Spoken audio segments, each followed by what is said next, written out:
کہ اگر رسول اللہ صلی اللہ علیہ وسلم کی بتائی ہوئی حدیث کی فرمائی ہوئی حدیث کے مطابق ایک کسی خاص مرض کے اندر فلاں دوا جو اللہ کے رسول نے ریکمینڈ کی، فلاں چیز جو اللہ کے رسول نے ریکمینڈ کی، اس کو استعمال کر کے آج اگر دیکھا جائے تو دونوں باتیں ممکن ہیں۔ ایک یہ بات بھی کہ آج اس کے رزلٹ آپ کے سامنے صحیح نہ آئیں اور آپ اسی مقام پہ کھڑے ہوں جیسا کہ رسول صلی اللہ علیہ وسلم نے اس وقت انسان کو کھڑا کیا تھا جب وہ کھجور کے پودے پر ایک تجربہ کر رہا تھا۔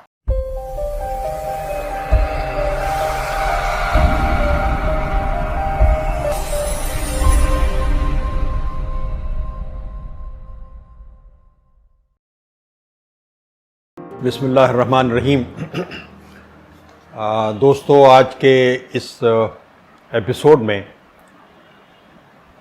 ہم جس موضوع پر گفتگو کرنے جا رہے ہیں اس کا تعلق اس بات سے ہے کہ معروضی علم یعنی آبجیکٹیو نالج کے سلسلے میں رسول اللہ کا رویہ کیا تھا۔ یہ ایک دلچسپ موضوع ہے۔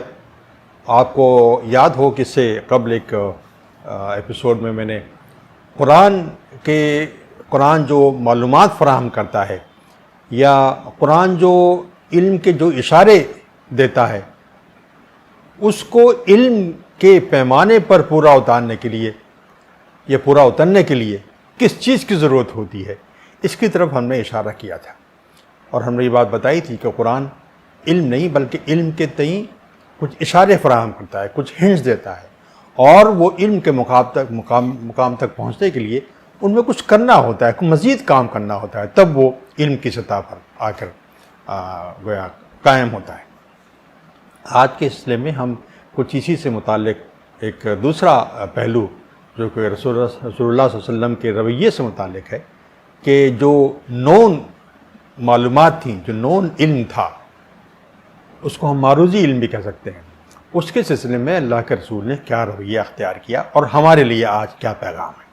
ایک بہت مشہور حدیث ہے اور اس حدیث کو بہت لوگوں نے سنا ہوگا۔ اس کا تعلق کھجور اور اس میں جو پولینیشن ہوتا ہے اس سے متعلق ہے۔ آپ نے یوں کہا گیا، فرمایا گیا اس حدیث کے اندر کہ ایک صحابی کے حوالے سے بات آئی، انہوں نے کہا کہ وہ میں رسول اللہ صلی اللہ علیہ وسلم کے ساتھ کھجور کے باغ سے میں گزرا تو آپ نے دیکھا کہ کچھ لوگ نر کھجور کا گابھا لے کر مادہ میں ڈالتے ہیں۔ آپ نے پوچھا یہ لوگ کیا کر رہے ہیں؟ لوگوں نے عرض کیا نر کا گابھا لے کر مادہ میں ڈالتے ہیں۔ آپ نے فرمایا میں نہیں سمجھتا ہوں کہ اس سے کوئی فائدہ ہوگا۔ یہ خبر جب ان اصحاب کو پہنچی تو انہوں نے ایسا کرنا چھوڑ دیا، لیکن اس سے درختوں میں پھل کم آیا۔ یہ بات رسول اللہ تک پہنچی تو آپ نے فرمایا میرا گمان تھا، اگر اس میں فائدہ ہے تو اسے کرو، میں تو تم ہی جیسا ایک آدمی ہوں، گمان کبھی غلط ہوتا ہے اور کبھی صحیح، لیکن جب میں تم سے کہوں کہ یہ اللہ تعالیٰ نے فرمایا ہے تو وہ غلط نہیں ہو سکتا۔ ایک بہت مشہور حدیث ہے اور صحیح مسلم، ابن ماجہ وغیرہ میں اس کا یہ حدیث بیان ہوئی ہے۔ تو اس حدیث کو ہم نے مختلف پیراویں میں، مختلف پس منظر میں اس کو بیان کیا ہے اور بہت سے نتیجے اخذ کیے ہیں۔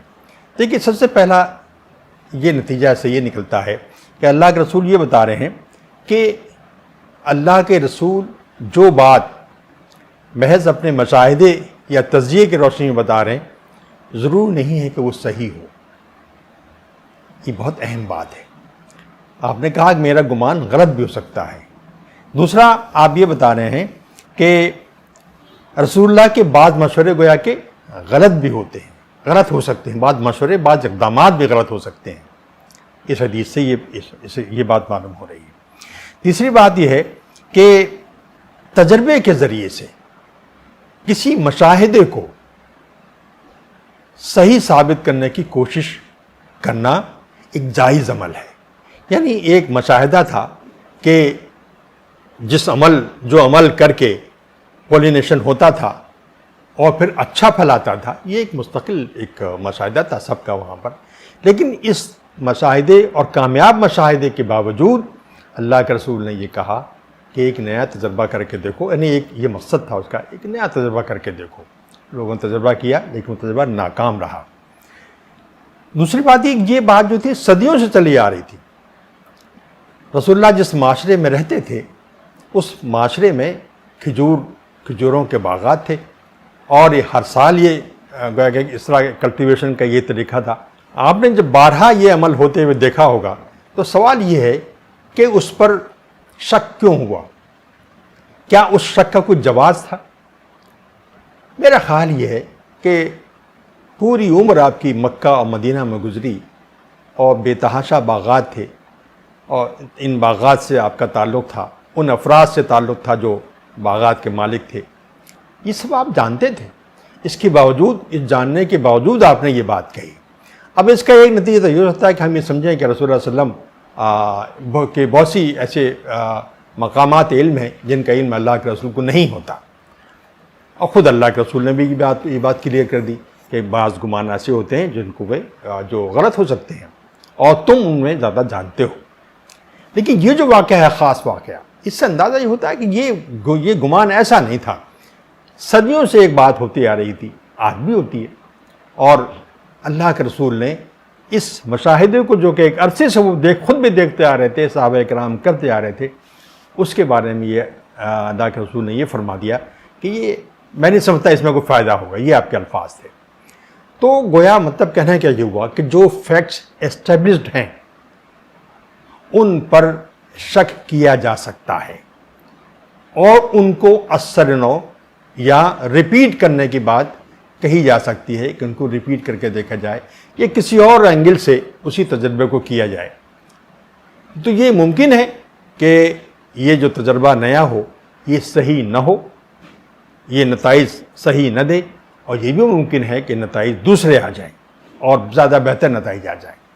تو اصل میں یہ جو ایک آپ نے ایک شک جو پیدا کیا اور لوگوں نے اس طریقے کو روک دیا، اور پھر فصل کم آئی اور آپ نے یہ فرمایا کہ تم زیادہ بہتر جانتے ہو، میرا گمان صحیح نہیں تھا۔ تو اصل میں یہ بات بتانا یہ مقصود ہے کہ جو چیزیں، جو پریکٹسز مشاہدے اور تجربے کی بنیاد پر ہوتی ہیں، وہ یہ ایک علم کی ایک ڈائمنشن ہے جو مشاہدے اور تجربے پر مشتمل ہوتی ہے۔ تو ان میں مقام، آدمی کا مقام جو وہ کہہ رہا، جو کہنے والے کا مقام ہے، اس کی کوئی اہمیت نہیں ہوتی۔ یعنی جس نے، چاہے وہ رسول وقت ہے یا کوئی اور ہے، اس کی کوئی اہمیت نہیں ہے۔ اصل اہمیت اس کی ہے کہ آپ نے دیکھا کیا، آپ نے کیا کیا، اور اس کا دیکھا کیا، اس کا نتیجہ سامنے آیا۔ تو محض تقدس، محض آپ کا اس شخصیت سے محبت، اس کا احترام، ان معاملات میں، دنیا نئی نالج کے اس ڈومین میں جو مشاہدے اور تجربے پر مشتمل ہے، اس میں ویلڈ نہیں ہوتے۔ اس میں ویلڈ وہی ہوتے ہیں جو ایکسپیریمنٹلی ثابت ہو جائیں۔ محض یہ بات کہ اللہ کے رسول نے کہہ دیا تو ہم اس کو نہ کریں، اور ہم یہ کہ ہم اس کے نتائج وہی ایکسپیکٹ کریں، یہ رویہ علمی دنیا میں صحیح نہیں ہے۔ ایسا لگتا ہے کہ اللہ کے رسول اس بات کی لوگوں کی تربیت کر رہے تھے کہ یہ جو معاملات مشاہدے و تجربے کے ہیں، مشاہدے و تجربے کی جو دنیا ہے، اس میں بحیثیت رسول کے بھی اس کی کوئی اہمیت نہیں ہے۔ اصل بات یہ ہے کہ تم نے تجربے سے اور مشاہدے سے کیا حاصل کیا ہے، وہی صحیح ہے۔ یہ ایک بہت ہی امپورٹنٹ کنکلوژن ہے، اور دیکھیں یہ کنکلوژن، بلکہ یہی رویہ آج کی جدید ترین دنیا میں بھی علم کے میدان میں یہی طریقہ اختیار کیا جاتا ہے۔ مشاہدے اور تجربے کے جو علوم ہوتے ہیں، سائنسی علوم ہوتے ہیں، اس میں جو اسٹیبلش فیکٹ ہوتے ہیں جو صدیوں سے چلے آ رہے ہیں، کبھی کبھی ایسا ہوتا ہے کہ ان کو لوگ ریپیٹ کر کے دیکھتے ہیں کہ دیکھیں یہ انہی کنڈیشن میں یہ نتائج آتے ہیں یا نہیں آتے، اور ایسا ہوتا ہے یا تو صحیح ثابت ہو جاتے ہیں کہ نہیں جو آ رہا ہے وہی ٹھیک ہے۔ بعض اوقات ایسا بھی ہوتا ہے کہ کچھ نئی راہیں کھل جاتی ہیں، بالکل نئی راہیں کھل جاتی ہیں، بلکہ اسی واقعے کو دوبارہ سے جب آپ نئے کنڈیشن میں اس کو ریپیٹ کرتے ہیں، اثرنو کرنے کی کوشش کرتے ہیں، تو نئی راہیں کھل جاتی ہیں، کچھ نئے علوم سامنے آ جاتے ہیں۔ نیوٹونین میکینکس کے بعد کوانٹم میکینکس کا جو دور آیا ہے وہ اسی طرح سے آیا ہے۔ کچھ باتوں میں وہی چیز جو چلی آ رہی تھی اس کو کر کے دیکھا گیا، بعض میدانوں میں وہ اپلیکیبل نہیں ہوئی، بعض میدانوں میں وہ اپلیکیبل ہوئی، اور ایسے بہت سے اور مسائل ہو سکتے ہیں، بہت سے ایسے میدان ہو سکتے ہیں جن میں ایسا ہے کہ جو اسٹیبلش فیکٹ تھے ان کو جب ان پر دوبارہ سے تجربہ کیا گیا تو ایک نئے ریلم کے اندر، نئے اس کو ٹائم اینڈ اسپیس کے اندر ان کی نوعیت بدل گئی اور کچھ نئے علوم پیدا ہو گئے۔ یہ تو میں نے ایک بات کہی۔ اب دیکھیے اسی طرح سے بہت سی ایسی احادیث ہیں جن کو بنیاد بنا کر ہمارے ہاں طب نبوی کی حیثیت سے کلاسیفائی کیا گیا ہے۔ اللہ کے رسول نے بہت سے معتبر مجموعے جو حدیث کے ان کے اندر بیان ہوئی ہیں کہ کسی مرض کے اندر اللہ کے رسول نے کہا کہ یہ استعمال کرو، اس میں یہ استعمال کرو، تو اس کو ان سب چیزوں کو بنیاد بنا کر ایک باقاعدہ، اچھا یہ بات واضح رہنی چاہیے کہ اللہ کے رسول نے جن چیزوں مشورے دیے ہیں وہ چیزیں تھیں جو کہ نباتات سے حاصل ہو رہی ہوتی تھی، یعنی کہ جو اس سے جو آج کی طرح کی جو میڈیسن ہے، جو کہ ریڈکشن بیسڈ میڈیسن ہے، وہ نہیں تھی۔ ظاہر ہے کہ جڑوں اور پودوں، پتیوں، پھولوں، یعنی اس طرح کی چیزوں پر مشتمل دوا تھی۔ ان کو تو ان کے استعمال کے لیے بعض امراض میں آپ نے اللہ کے رسول نے اس کو ریکمینڈ کیا، اور اس وقت یہ رپورٹ ہوا کہ بہت اچھا اس کا رزلٹ آیا۔ اب وہ چیز کنٹینیو کی گئی، کنٹینیو ہوتی رہی، لوگ بعد میں بھی استعمال کرتے رہے۔ آج کے دور میں بھی بین ہی اسی کو لوگ ریکمینڈ کرتے ہیں کہ اس مرض میں فلاں چیز کو استعمال کیا جائے۔ تو یہ کوئی ایسی غلط چیز نہیں ہے، لیکن اس بات کے لیے ہمیشہ تیار رہنا چاہیے کہ اگر رسول اللہ صلی اللہ علیہ وسلم کی بتائی ہوئی حدیث کی فرمائی ہوئی حدیث کے مطابق ایک کسی خاص مرض کے اندر فلاں دوا جو اللہ کے رسول نے ریکمینڈ کی، فلاں چیز جو اللہ کے رسول نے ریکمینڈ کی، اس کو استعمال کر کے آج اگر دیکھا جائے تو دونوں باتیں ممکن ہیں۔ ایک یہ بات بھی کہ آج اس کے رزلٹ آپ کے سامنے صحیح نہ آئیں اور آپ اسی مقام پہ کھڑے ہوں جیسا کہ رسول صلی اللہ علیہ وسلم نے اس وقت انسان کو کھڑا کیا تھا جب وہ کھجور کے پودے پر ایک تجربہ کر رہا تھا۔ تو ہمیں اس بات کے تیار رہنا چاہیے۔ ممکن ہے کہ یہ بات آج کے دور میں ٹائم اسپیس کے بدلنے کے نتیجے میں اس کا رزلٹ صحیح نہ آئے، یہ بھی ہو سکتا ہے کہ بہت صحیح آئے۔ تجربے اس طرح کے لوگ جن لوگوں نے کیے ہیں وہ واضح ہیں، وہ آج بھی موجود ہیں۔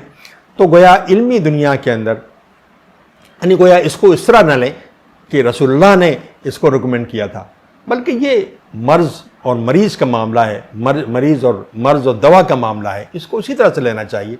اور اس میں رسول اللہ کا جو مقام کا جو تقدس ہے ہمارے ذہنوں میں، اس کی بہت زیادہ اہمیت ان چیزوں میں نہیں ہوگی جو کہ مشاہدے اور تجربے پر مشتمل چیزیں ہوتی ہیں۔ ایک میدان وہ ہوتا ہے جس میں تجزیہ ہوتا ہے، آدمی تجزیہ کرتا ہے۔ مثال کے طور پر جنگ بدر کے موقع پر ایک صحابی نے اللہ کے رسول کو مشورہ دیا کہ رسول اللہ یہ مقام فوجوں کے ٹھہرانے کا صحیح نہیں بلکہ وہ جگہ ہے، ہمارے نزدیک وہ ہے، بشرطے کہ اللہ تعالیٰ نے آپ سے یہ نہ کہہ دیا ہو کہ یہاں پر آپ کھڑے ہوئے۔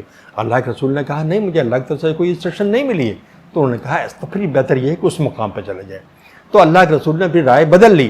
گویا ایک تجزیہ تھا، ایک مشاہدہ تھا، ایک تجزیہ آپ نے ان صحابی نے کیا، اور تجزیہ happen to be better than the decision taken by رسول اللہ صلی اللہ علیہ وسلم، تو وہ ادھر موو کر گئے۔ اس طرح سے ایک معاشرتی مسائل میں کچھ وہ جو ایک خاتون کو آپ نے حکم دیا تھا کہ تم اپنے باپ کی مرضی کے تحت نکاح کر لو، لیکن یہ پوچھا کہ میں آپ کا کوئی رسول اللہ کا آپ کا صرف مشورہ ہے، اللہ کا حکم نہیں ہے، تو میں اس کو تسلیم نہیں کرتی۔ یہ اس طرح کا رویہ تھا۔ لیکن یہ جو مشاہدے اور تجربے کے معاملات ہیں، اس معاملے میں بھی رسول اللہ صلی اللہ علیہ وسلم کی کوئی یہ حیثیت نہیں ہے کہ آپ نے اگر کوئی تجربہ کیا تو اس کے نتیجے میں وہ بات بالکل صحیح اور ویلڈ ہوگی اور ہر حال میں ویلڈ رہے گی۔ یہ بتانا مقصود ہے، یہی اصل میں علمی رویہ ہے۔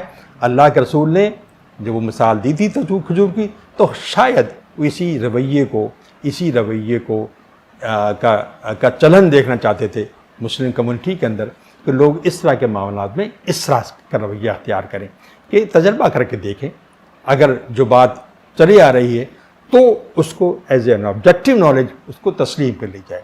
لیکن آبجیکٹیو نالج بھی may be subjected to experimentation, re-experimentation۔ یہی رویہ تھا اللہ کے رسول کا علمی معاملات کے اندر، اور اس حدیث سے یہی بات ثابت ہوتی ہے۔ اللہ ہمارا اور آپ کا حامی و ناصر۔